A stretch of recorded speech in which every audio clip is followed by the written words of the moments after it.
Cheguei num culto, Deus pegou uma pastora e disse: Ingrid, você tá firme com Jesus? E eu disse: não tô firme. Ela falou: pois volte para Deus pelo amor, porque se você voltar pela dor, vai ser mais difícil. E naquele momento, eu virei as costas e falei comigo: quem essa pastora pensa que ela é para falar que eu vou voltar pela dor?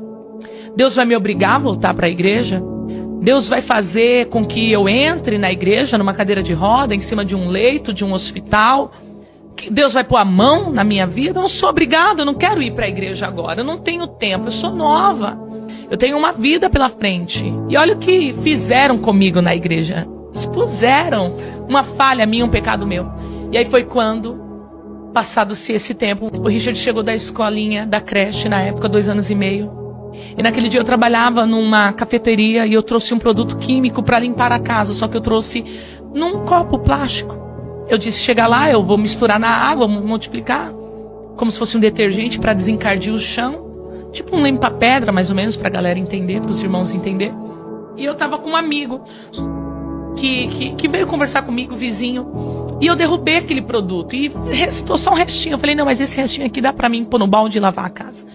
E eu cheguei e eu deixei.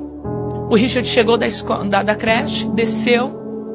Quando ele desceu, ele ficou lá embaixo, e aí eu desci depois. Quando eu desci depois, o Richard já estava caindo, desfalecendo, que ele não sabia falar ainda muito bem, porque ele tinha só 2 aninhos e meio. E ele gritava: tá queimando, tá queimando, tá queimando. E o meu filho vomitando muito, muita baba, muita saliva e muito sangue. E aí eu liguei para o SAMU falou: não induza o vômito, leva ele para o primeiro hospital. Levei ele para o primeiro hospital. O hospital falou: se ele tomar gelatina, se ele comer aqui, ele está de alta. Eu queria voltar para a minha rotina, porque quando a gente começa um processo de tratamento pela parte do Senhor, a gente acredita que vai acabar na nossa hora, no nosso tempo. E uma vez que você entra no processo de Deus, não tem como você sair. É só quando Ele determina. Tem prazo de início, mas tem prazo de término. E é o Senhor quem decreta. E ali eu falei assim: não, Richard, tem que comer. Não dá para fazer nada, não, porque aqui a gente não tem os equipamentos para fazer os exames. Vamos dar alta para ele. Deu alta, nós voltamos para casa. O Richard passou a noite toda agonizando de dor, gemendo de dor. Um bebê de 2 anos e meio de idade. E eu fui trabalhar no outro dia. Quando eu fui trabalhar no outro dia, eu senti aquele aperto no coração de mãe. E aí eu liguei para minha mãe e disse: mãe, como que o Ri tá? Ele já mamou? Ela falou assim: não, ele não mamou. E ele tá babando aqui, ele não tá comendo, ele não tá ativo, ele só tá deitado. Quando eu cheguei em casa, eu pedi pro meu patrão me liberar. Cheguei em casa, peguei o Richard e fui levar ele na Santa Casa, um hospital referência aqui na capital de São Paulo, hospital escola, maravilhoso. Quando eu cheguei lá, eles levaram meu filho pro setor da endoscopia e eu fiquei lá embaixo, como se nada tivesse acontecido. E o Richard desceu numa maca de um hospital, cheio de equipamento. Levaram o Richard para uma enfermaria e disseram: nós não sabemos ainda o que seu filho tomou, mas o que ele tomou queimou a boca, a garganta, o esôfago e o estômago. E deu queimadura de 3º grau. Ele vai ter que fazer exames a bases muito fortes, vai ter que tomar remédios fortíssimos a bases de morfina e endorfina, porque grande é a dor. E amanhã sai o laudo da endoscopia. Que produto que foi esse que ele ingeriu? Porque foi um acidente doméstico. E ali o meu chão caiu. Quando o chão da gente cai, a gente não se preocupa quem está olhando, quem está tendo. Por isso que quando eu entro na presença de Deus, eu não preocupo quem está, se estão preocupados com a minha roupa, se estão preocupados com a minha forma de adorar. Eu sei como eu estive dentro de um hospital com meu filho desenganado pela medicina. Porque Deus falou que tinha uma marca, um chamado da minha vida, e não quis receber. E naquele dia, eu entrei naquele banheiro e falei: Deus, toca em mim, mas não toca no meu filho. Mas já era tarde demais. Deus permitiu, porque Deus não tenta ninguém, não faz mal a ninguém, mas Deus tirou a mão dele de proteção e permitiu as trevas tocar. Não matou, porque os médicos disseram: era para o teu filho ter morrido, mas ele não morreu. E aí no outro dia veio o laudo médico: o que o seu filho tomou, Ingrid, foi soda cáustica. E naquele momento eu falei: vamos lavar, vamos fazer lavagem de carvão. A médica disse: não tem como fazer lavagem de carvão, porque soda cáustica é um produto corrosivo. E digo mais: o seu filho nunca mais vai poder comer pela boca. O seu filho nunca mais vai poder beber pela boca. Ele vai comer agora por um bom período pela sonda nasointeral, que é uma sonda que vai pelo nariz e desce direto no estômago. A boca do Richard toda deformada, a língua dele deformada, os olhos fundos, porque já fazia dias que não comia, não bebia mais. E a médica disse, eu falei, mas quanto que vai ter alta? Ela falou, não tem alta, o tratamento é por tempo indeterminado. Só um milagre ou só se houver alguma coisa. E ali naquele momento, ela falou assim, o seu filho vai ter que fazer endoscopia uma vez por semana, junto com a dilatação de esôfago. E ali começou o meu processo. Eu comecei a ser moldada por Deus. Dentro daquele hospital, eu lembrei do culto, eu lembrei das ministrações, das pregações, e eu queria ir para o culto. E aí eu lembrei que o meu irmão, né, congregava numa igreja, o pastor do apóstolo Rodrigo Salgado. E eu falei, eu vou lá. E aí eu falei, mas como que eu vou, se eu não tenho ninguém aqui para deixar o Richard? Já tinha uma senhora lá, cuidando do netinho dela. Eu falei, senhora, você pode cuidar do meu filho que eu vou para a igreja, porque eu preciso ouvir uma palavra? E ali a gente pegou, ela ficou com meu filho. Eu falei, é o tempo só de eu ir para a igreja e voltar. E aí eu fui pro culto. Quando eu cheguei no culto, era ainda lá na igreja administrativa. E o apóstolo estava pregando e ele disse, ei, você que entrou aqui, e o médico disse que não tem mais jeito. Ele estava pregando sobre Lázaro quando estava na sepultura. Assim manda te dizer o Senhor, essa situação não é para morte, mas é para o nome do Senhor ser glorificado. E eu comecei a chorar. Eu peguei aquela palavra para mim. Mas aquele processo de ressurreição da saúde do meu filho de milagre durou 3 anos. Estou resumindo aqui porque a gente não tem mais tempo. Demorou 3 anos. O Richard fez mais de 50 endoscopias com dilatação de esôfago. Eu perdi o emprego. Isso tudo muito nova, tá? Isso eu estava em meados de 15 para 16 anos de idade. Não tinha mais como trabalhar. Precisava terminar meus estudos. Estava no ensino médio. Richard saiu da creche, tinha que ficar 100% para ele. E agora, como que sustenta uma criança e uma adolescente? Mãe. E naquele momento foi a minha mãe que me deu um dos maiores amparos. O meu tio que morreu de câncer, salvo, batizado num leito de hospital, porque eu falei, Deus, o Senhor falou que ia salvar toda a minha família. Deus falou, salvar não significa manter vivo aqui nesse plano físico. Salvar é manter vivo e em paz nesse plano espiritual. Meu tio, mesmo alcoólatra, é ele quem comprava o leite do Richard, é ele quem comprava as comidinhas para o Richard comer no equipo da sonda. Era ele quem comprava as coisas. E aí eu voltei para a igreja pela dor, do jeito que a pastora falou. E eu orava muito para Deus curar meu filho, e Deus não curava meu filho. Eu lembro uma vez sentada lá onde a gente comia com o apóstolo. Terminava os cultos, né, de manhã, ele fazia o almoço para a gente comer. Isso eu nunca contei para ninguém. E se tiver alguém assistindo da Pleno, recebe esse testemunho. Às vezes eu ia para o culto de manhã, porque eu não tinha o que comer em casa. E às vezes eu saía da minha casa e atravessava a Avenida 1 a pé com o Richard no colo. Era a forma que Jesus me fisgou pela isca. O apóstolo, um pastor, nunca negou nada. A gente sentava, a gente comia. E eu ficava para o culto da tarde. Eu ficava no culto da tarde. Aí eu comia, algum irmão pagava alguma cantina para mim. E eu ficava para o culto da noite.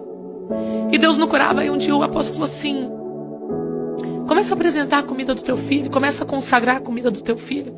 Começa a agradecer, porque houve uma melhora. O Richard saiu da sonda e começou a comer pastoso, mas entalava muito. E aí foi quando eu comecei a buscar e eu me tornei obreira da casa do Senhor. Irmã Marlene, na época ela conduzia o louvor da tarde da bênção. Eu na porta da igreja, ela falou assim, por que você não vem ajudar a gente na tarde da bênção? E aí eu lembrei da igreja que havia me excluído porque eu tinha caído em pecado, do irmão que compartilhou uma queda minha, quebrando uma ética. Mas eu entendo, eu não tinha sabedoria. E perdoei ele. E eu comecei a fazer a obra. E então eu parei de pedir para Deus curar o meu filho. Eu tinha pouca condição financeira, bem dizer nada, eu não tinha nada. E às vezes eu ia para o culto lá na Pleno. E eu pegava um irmão e dizia, me empresta R$6, na época a passagem era R$3. Me empresta R$6 para mim levar meu filho. Aí eu tinha que explicar toda a história. Era como se Deus sempre me levasse para o Val de Jaboque. Era como se Deus sempre me levasse para o Peniel para ter um encontro comigo. Às vezes o irmão não me emprestava R$6, ele me emprestava 10, sobrava R$4. Eu falava, o que eu vou fazer com esses R$4? Vou guardar para a próxima passagem? Vou comprar uma fruta e legumes para o Richard comer? Vou comprar um lanche para mim, porque eu vou passar o dia todo no hospital? Isso com 16 anos de idade para 17 anos. Às vezes o irmão, eu pedi emprestado sem ter condições de devolver. Quantos irmãos me ajudou? Uma vez entrei no ônibus, o Richard agitado, porque ele tomava muita anestesia. Já sofri racismo. E ele agitado, tadinho. Meu Deus, uma criança fazer uma endoscopia por semana, gente, é muito sofrido, é muito judiante. E eu dei um suquinho pra ele. Quando eu dei o suco, ele tacou e caiu numa senhora. A senhora virou e falou, sua negrinha. E eu tava indo pro hospital com o Richard. Aonde Jesus pôde me levar, ao nível mais baixo, para poder tratar comigo, ele me levou. Assim como ele levou o profeta. Na casa do oleiro, ele me levou. E ali naquele momento, fui pro hospital, debaixo de humilhação, sem pai para defender, sem ninguém. Mas eu sabia que a presença do Espírito Santo estava ali. Quando foi na 55ª endoscopia, já estava casada. Deus me deu um marido que me amou e me ama de verdade, que acreditou em mim. Mesmo não sabendo falar direito, se comportar, se vestir. Eu falava, eu quero um homem que vai me tratar como princesa, não que vai me usar. E o primeiro nome que ele me chamou foi de princesa. E ele me abraçou. E aí eu fui fazer a 55ª endoscopia, eu tenho lado até hoje.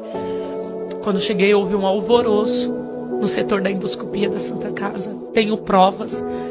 Depois eu mando a imagem para você colocar aí. E o laudo, o médico veio com o diretor da endoscopia dizendo, mãe, vem cá, você que é a mãe do Richard? Eu falei, sou. E nisso tinha outras crianças que também tinham tomado sonda cáustica e estavam fazendo tratamento há mais de 10 anos, 15 anos. O Richard tinha 3 anos fazendo tratamento. Crianças que ficou com a boca deformada, a boca do Richard voltou normal, a língua do Richard voltou normal. Eles me chamaram e disseram, olha, a gente não sabe o que aconteceu, mas está cicatrizado por dentro. Meu Deus. O Richard está recebendo alta do tratamento dele. Meu Deus do céu. Aquele dia eu glorifiquei ao Senhor. E eu nunca mais saí da presença de Deus. Nunca mais. E não saio da presença do Senhor. Então tudo aquilo que a gente falou no podcast, o que faz você não se importar com haters? Isso. Eu fui marcada pelo Senhor. Então eu não consigo ser mais ou menos. Eu não consigo ser mediana. Você sabe o que é você nova, com uma criança para criar, e as pessoas te criticar e não ter ninguém, entre aspas, para poder pegar na tua mão? Eu lembro que tinha uma irmã, não sei se ainda ela congrega lá, que ela veja isso daqui, chama Jane. Aquela mulher foi uma mãe para mim. Bispa Jane. Uma mãe para mim. Quantas vezes aquela mulher me deu dinheiro para mim levar meu filho no médico? Quantas vezes, Pedro? Aí eu vou me perder porque tem tantos mil visualizações, não sei quantos milhões de engajamento. Ele me escolheu quando eu não era ninguém. Eu quero dizer para vocês que Deus é Deus que faz milagre. Existe um milagre instantâneo e progressivo. Qual é o milagre que Deus tem para você? Hoje eu estou aqui casada, formada, meu filho fala inglês fluente, come de tudo, tenho família. Hoje eu mentoro mulheres, eu dou mentoria para mulheres. Eu instruo pessoas, eu influencio famílias, vidas, casamentos. Então eu contei tudo isso daqui para dizer assim, não para não. Você passou por tudo isso, não foi para ser um meia boca. Você passou tudo isso para você ser inteiro na presença do Senhor.